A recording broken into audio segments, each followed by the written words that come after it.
गाचाकुटा के last episode में हमने देखा कि रूडो को रेक्टो के कत्ल के लिए पिट के अंदर फेंक देते हैं। अगर आपने नहीं देखा तो आप जाके देख सकते हैं, हमारे चैनल पे वो अवेलेबल है। एपिसोड की शुरुआत होती है रूडो के बचपन से। वो हमेशा सोचता था कि जिन लोगों को क्रिमिनल और कच्चा समझ के पिट में फेंक दिया जाता उनका क्या होता होगा। शहर के लोग बात क्या करते थे कि एक और ट्राइब फोक को पिट में फेंक दिया गया। पता नहीं ये लोग इतना क्राइम करते क्यों है, इन लोगों के दिमाग में ही कचरा भरा है। कहानी वापस प्रेजेंट में आती है जहां रूडो खुद अब पिट में आ गया है और वो एक बड़े मॉन्स्टर से बच के भाग रहा है जो पूरा कचरे से बना हुआ है। वो मॉन्स्टर दहाड़ता है जिससे यहाँ कुछ और भी कचरे से बने मॉन्स्टर आ जाते हैं और वो सब रूडो को चारों तरफ से घेर लेते हैं। रूडो सोचता है कि ये चीज आखिर है क्या और ये चल फिर कैसे पा रही है।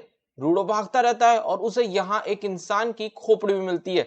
वो ऊपर की तरफ देखकर चिल्लाता है कि तुम कमीने, मुझे इस नर्क में कैसे फेंक सकते हो। रूडो अब एक घाटी से नीचे फिसल जाता है जिस जगह की हवा में इतना ज्यादा कचरा और पोल्यूशन था कि रूडो को सांस लेने में भी दिक्कत हो रही थी। उसे यहाँ से निकलना होगा वरना वो ऐसे ही मर जाएगा और उसे कोई सेफ जगह ढूंढनी पड़ेगी। लेकिन इसके सामने तो बस कचरे का समंदर था। ऐसी जगह पर उसे कोई सेफ जगह कहाँ मिलेगी। उसे खून की उल्टी होने लगती है और वो मॉन्स्टर्स भी इसके पास आ जाते हैं। रूडो मन में सोचता है कि मुझे कमीने को ढूंढना है जिसने रेक्टो को मारा था और तब तक मुझे जिंदा रहना ही होगा। और हम देखते हैं कि रूडो के ग्लव्स में किसी तरीके की एनर्जी आ जाती है। उससे अपने सामने कुछ चीजें चमकती हुई दिखाई देती है और उसमें से वो एक पाइप उठा लेता है और जब वो मॉन्स्टर उसे खाने आता है उसके मुंह पे खिंचा के मारता है। हम देखते हैं कि एक आदमी दूर से बैठे हुए ये सब कुछ देख रहा था। रूडो अब उस पाइप से मॉन्स्टर को पीटने लगता है और वहां अलग अलग चीजों को उठाकर उनसे लड़ रहा था। लेकिन सांस लेने की वजह से उसकी हालत और खराब होती जा रही थी। दो मॉन्स्टर उसे खाने आते हैं और हम फिर से वो रेड एनर्जी देखते हैं और रूडो एक मॉन्स्टर की गर्दन उड़ा देता है और फिर एक चादर का टुकड़ा उठाकर उससे दूसरे मॉन्स्टर को डिस्ट्रॉय कर देता है। मानो उसके अंदर कोई सुपर पावर आ गई है और वह जिस भी चीज को छू रहा है वो हथियार बनती जा रही है। लेकिन वो सबसे बड़ा मॉन्स्टर अभी भी बाकी था जो रूडो को दूर उछाल देता है। रूडो देखता है कि वह किसी आदमी के सामने जाके गिरा था जिसके हाथ में एक छाता था और उस आदमी ने अपने मुंह पर किसी तरीके का मास्क पहना हुआ था। वो आदमी रूडो के मुंह पे भी एक मास्क पहना देता है जिससे रूडो अब ठीक से सांस ले पा रहा था। वो उस आदमी से पूछने लगता है, तुम यहीं रहते हो, ये जगह क्या है और वो मॉन्स्टर क्या था। वो आदमी रूडो को कहता है कि शांत रहो। रूडो बार बार उससे सवाल करता रहता है और वो आदमी उसे बार बार चुप रहने को बोलता है। अब गुस्से में वो आदमी भी चिल्लाने लगता है कि तुम लोगों ने पहले यहाँ पे कचरा फेंका और अब यहाँ पे चुप रहने के लिए बोल रहा हूं तो चुप भी नहीं हो रहे। पर अब क्या, अब उस कचरे के मॉन्स्टर ने हमें सुन लिया। वो कचरे से बने हुए मॉन्स्टर है और वो ऐसे ही खत्म नहीं होते और वो लोगों की साउंड पे रिएक्ट करते। इसलिए मैं तुम्हें इतनी देर से चुप होने के लिए कह रहा था और तुम हो कि इतना चिल्लाते जा रहे हो। अब ये लो, ये तुम्हारी गलती है। वो मॉन्स्टर इनके ठीक पीछे आ गया था। ये आदमी अब अपने छाते में किसी तरीके की एनर्जी डालकर उसे हथियार में ट्रांसफॉर्म कर लेता है। वो मॉन्स्टर इनकी तरफ हाथ बढ़ाता है तो ये आदमी अपने छाते को किसी चक्री की तरह घुमाता है और उससे उस मॉन्स्टर का हार्ट काट देता है और उसे काटने के बाद वो कचरा मिट्टी बन जाता है। इसके सामने अब ढेर सारे मॉन्स्टर आ जाते हैं और वो आदमी बिजली की रफ्तार से एक ही बार में सबको मार देता है। रूडो सोचता है कि ये कैसी पावर है और अगर ये पावर मुझे मिल जाए तो उन कमीनों को मैं समझ सका। और ये उन कमीनों की बात ऊपर वाले के लिए कर रहा है। वो बड़ा मॉन्स्टर इस आदमी की तरफ एक पत्थर फेंकता है और ये आदमी बिना किसी इशू के उसे अपने छाते से काट देता है। इसके बाद ये अपने छाते को बड़ा करके उससे एक धमाका करता है जिससे वो मॉन्स्टर पूरा तबाह हो जाता है और उस आदमी का छाता बिल्कुल पहले जैसे नॉर्मल हो जाता है। रूडो पूछता है कि आखिर तुम कौन हो। तो ये आदमी अपना मास्क उतारता है और बोलता है कि मेरा नाम इंजन है और मैं यहाँ एक क्लीनर हूँ।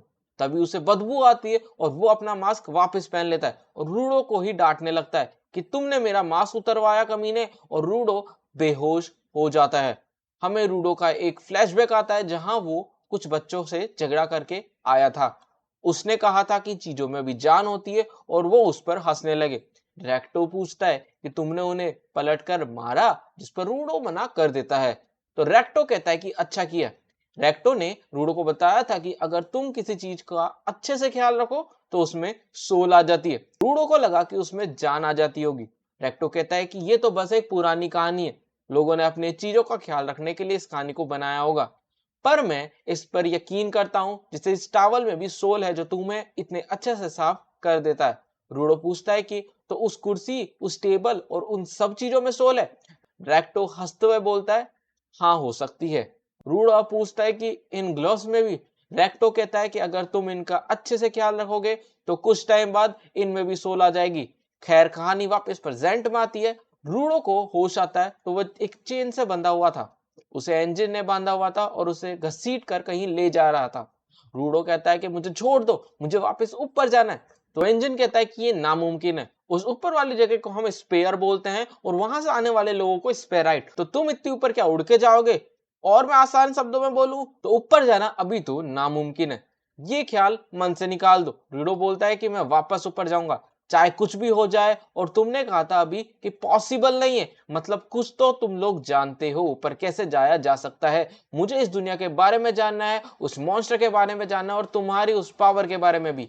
मैं भी इस पावर का यूज करके स्पेयर्स में रहने वाले कमीनों को मार दूंगा और जब तक तुम मुझे ये कुछ नहीं बताओगे मैं चुप नहीं बैठूंगा। इंजन बोलता है कि ठीक है, मैं तुम्हें सब कुछ बताऊंगा। वह उसे घसीट कर एक खाली जगह ले जाता है जहां पे एक घर था और वो रूडो को यहीं छोड़कर जाने लगता है। उस घर में से कुछ लोग निकलकर बाहर आते हैं। एक आदमी रूडो के पास आकर पूछता है कि बच्चे तुम कहां से आए हो? ऊपर से आए हो? रूडो कहता है कि हाँ मैं ऊपर से गिरा हूं। ये सुनकर सब लोग अपना मास्क उतार के फेंक देते हैं और बोलते हैं कि तुम सच में ऊपर से आए हो? मैंने आज तक ऊपर से आए किसी इंसान को जिंदा नहीं देखा, लेकिन ये तो हमारी भाषा बोलता है, क्या ये सच में ऊपर से आया होगा? एक आदमी बोलता है कि ये जरूर सच कह रहा है, हमने आज तक सिर्फ डेड बॉडीज ही तो देखी है, जरा देखो तो कैसे बांध कर फेंका है बेचारे को। और वो उसकी चेन खोलने लगते हैं। रूडो सोचता है कि ये लोग उस इंजन से तो अच्छे ही लग रहे हैं और वो लोग रूडो को ट्रक में बांध देते हैं और कहते हैं कि ठीक है, मतलब रूडो ने जो सोचा था उसका एकदम उल्टा। अब ये सोने का अंडा कहीं भाग नहीं जाएगा। असल में ऊपर से आए लोगों की बॉडीज को यहाँ लोग बहुत अच्छी कीमतों में बेचते हैं।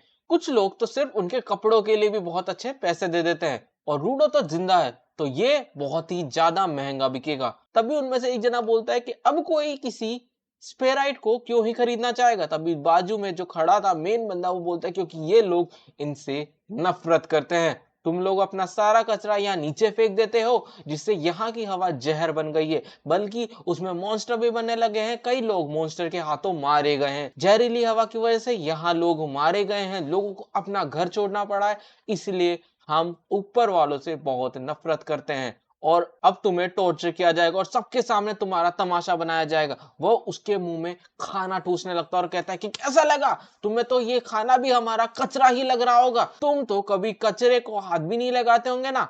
रूडो अब उस आदमी की उंगली ही चबा जाता है और उस खाने को भी खुद ही खाने लगता है। और रूडो चिल्ला के बोलता है इसे अब भी खाया जाता है, जिसे भी मिलता हूँ वो मुझे बस ज्ञान देता है, अमीर का गरीब का, ये ऊपर वाले नीचे वाले लोग, मुझे अपने हिसाब से बांटना बंद करो। इतना कह के रूडो उन जंजीरों को ही तोड़ देता है और हम फिर से देखते हैं उसके आसपास वही रेड एनर्जी दिखाई देने लगती है और उसके आसपास की चीजें आसमान में उड़ने लगती है। इंजन दूर से ये सब कुछ देख रहा था। रूडो को रेक्टो की बात याद आती है कि तुम अगर किसी चीज का ख्याल रखो तो उसमें सोल आ जाती है और वो सोल फिर तुम्हारी मदद करती है। रूडो समझ जाता है कि उसके ग्लव्स में भी पावर आ गई है।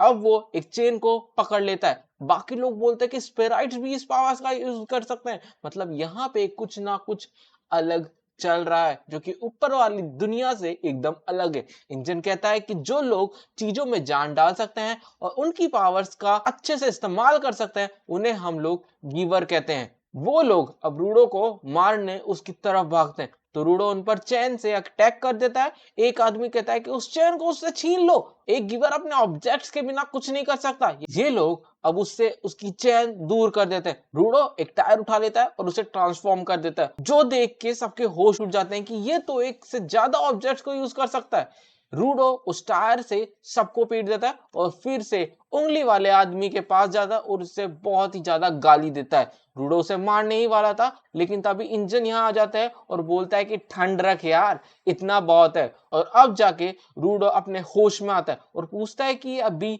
सब कुछ क्या हुआ। उसके हाथ में जो टायर था वो भी मिट्टी बनकर नीचे गिर जाता है। इंजन बोलता है कि मुझे देखना था कि तुम्हारे पास कैसी पावर्स है और अब मैं तुम्हें इस दुनिया, इस पावर के बारे में सब कुछ बताऊंगा। बदले में क्लीनर्स को ज्वाइन कर लो, हमें तुम जैसे लोगों की ही जरूरत है। लूडो बोलता है कि मुझे नहीं करना और यहाँ पे ही एपिसोड का एंड हो जाता है। तो दोस्तों, लूडो को अपनी पावर मिल गई। ये पावर क्या है और इस नीचे वाली दुनिया में आखिर क्या चल रहा है, ये सब हम जानेंगे अगले एपिसोड में। तो दोस्तों, आपको एपिसोड कैसा लगा कमेंट करके जरूर बताइएगा। वीडियो अच्छा लगे तो इसको प्लीज लाइक और शेयर कीजिएगा। अगर आप हमारे चैनल पे नए हो तो इस चैनल को सब्सक्राइब करके बेल आइकन जरूर दबाएं। मैं मिलता हूं आपसे बहुत ही जल्द अगले वीडियो में। शुक्रिया।